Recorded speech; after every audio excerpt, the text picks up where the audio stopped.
The lights of the Royal Shakespeare Company had never burned brighter, or darker. For weeks, London had been consumed by talk of the RSC's bold new staging of Macbeth. The cast was exceptional, the sets breathtaking, and the anticipation surrounding Sam Heughan's portrayal of the tormented Scottish king had reached a fever pitch. Critics called it career-defining. Audiences called it haunting, but behind the curtain, something was beginning to fracture. At first, the whispers were easy to dismiss, fleeting murmurs drifting through the corridors of the theatre. But whispers in London's theatre scene have a way of growing teeth. Within days, a tabloid headline screamed, "Chaos behind the curtain, Macbeth scandal rocks the RSC." No one knew what it meant. Within hours, the internet was ablaze. Anonymous crew members hinted at shouting matches between the director and cast. Others spoke of creative sabotage. Some whispered of the infamous Macbeth curse, the superstition that doom follows anyone who dares to utter the play's name inside a theatre. At the center of it all was Sam Heughan. To the public, he was the perfect Macbeth, commanding, haunted, magnetic. But inside the rehearsal room, tension was rising. Reports claimed he'd clashed with the director over the ending. Sam wanted Shakespeare's raw, merciless finale intact. The director preferred a modern, symbolic twist. What began as creative debate turned deeply personal. Then came a leaked email, suggesting a lead actor had threatened to walk unless changes were made. By morning, every outlet carried the same headline, Heughan in feud over Macbeth ending. Fans were stunned. How could the man known for grace and professionalism be part of such turmoil? Behind the scenes, chaos deepened. Rehearsals were reportedly halted after a shouting match between key team members. One actor confided anonymously, "The air was thick. People were afraid to speak. You could feel something was about to break." Crew members started calling it the cursed production. Then the accidents began. A stagehand was injured in a freak mishap. A prop sword vanished before opening night. One rehearsal ended abruptly when the lights went out mid-scene. Coincidences? Perhaps, but enough to spook even the skeptics. Through it all, Sam remained silent. While tabloids painted him as difficult, those who knew him said otherwise. He wasn't angry, one insider said quietly. He was heartbroken. He cared too much.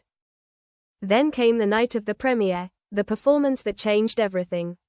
The theatre was sold out, the air electric. Sam's Macbeth was a force of nature, every line trembling with fury and despair. Yet backstage, people noticed something unsettling. He wasn't acting anymore. He was Macbeth. His eyes burned with something real. When the curtain fell, the crowd roared to its feet. But back in his dressing room, Sam didn't celebrate. Witnesses said he sat in silence for minutes before murmuring, "This isn't what it was meant to be."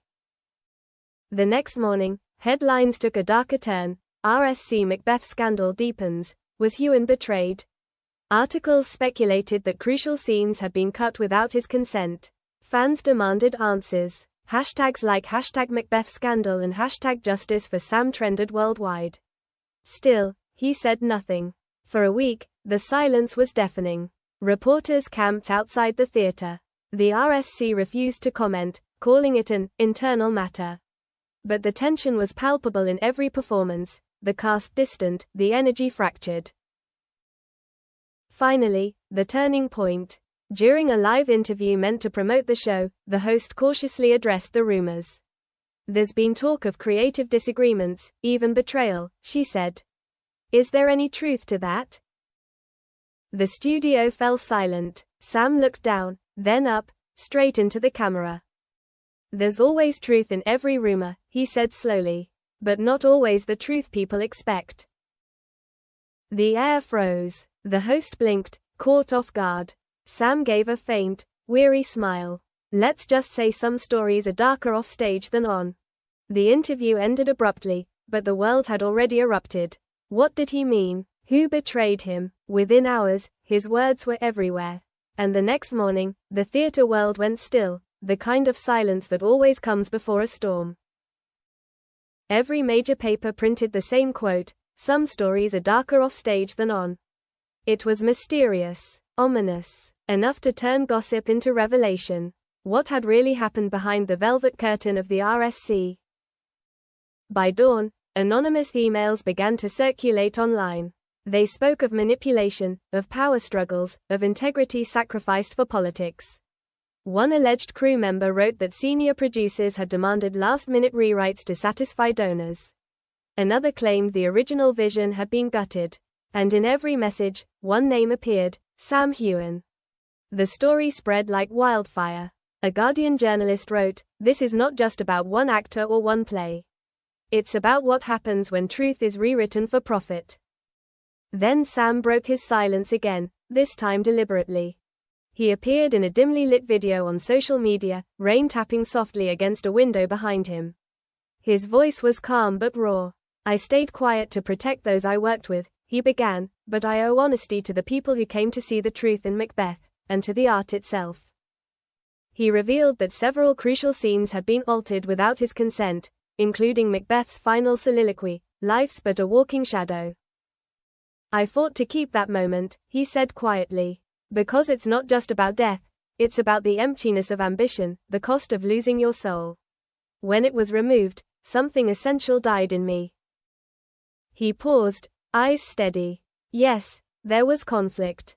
But not out of ego, out of love for the work. Out of respect for Shakespeare. Then, in a whisper that would echo for weeks, he said, "I was told to stay silent. To play the role, not to speak the truth. But silence isn't loyalty, it's complicity." The internet exploded. Fans flooded his page with messages of admiration. "You're the real Macbeth," one wrote. "You fought for the soul of the story." Within hours, the RSC released a terse statement: "We are proud of our creative team. Artistic decisions are made collaboratively. We regret any misunderstanding." The statement never named him, but its defensiveness spoke volumes. Meanwhile, more backstage accounts surfaced. One insider said, "Sam wanted honesty. They wanted something easier to sell." Another added, "He's not difficult, he's uncompromising." Through the chaos, Sam refused to lash out. Instead, he spoke only about truth and integrity. In one interview, he said, "Macbeth isn't a villain. He's a mirror of what we all become when we forget who we are." That single sentence transformed him from a man at the center of scandal into a symbol of artistic defiance. Over the next few weeks, Macbeth sold out every night. Audiences came not just for Shakespeare, but for the tension, the fire that pulsed through every line. On stage, Sam's performance grew rawer, more dangerous, as if every word were a battle cry. And on his final night, he changed the ending. Instead of dying in silence, he looked straight at the audience and whispered, "They tried to rewrite my story."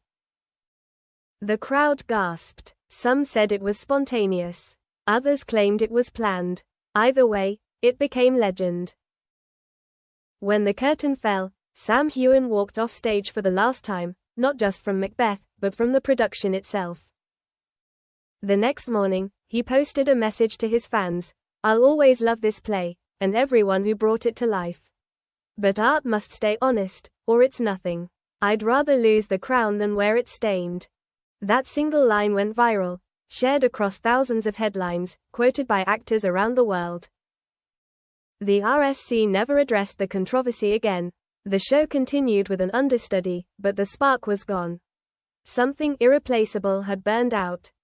And for Sam Heughan, the scandal that nearly ended his career became something else entirely, a stand for truth in an industry too afraid of it. In a later interview, he said quietly, "Macbeth was never cursed. The real curse is forgetting why we tell stories in the first place." Then he smiled, the weight in his eyes unmistakable. "And I'm done forgetting." With that, he walked away, leaving behind not just a scandal, but a legacy.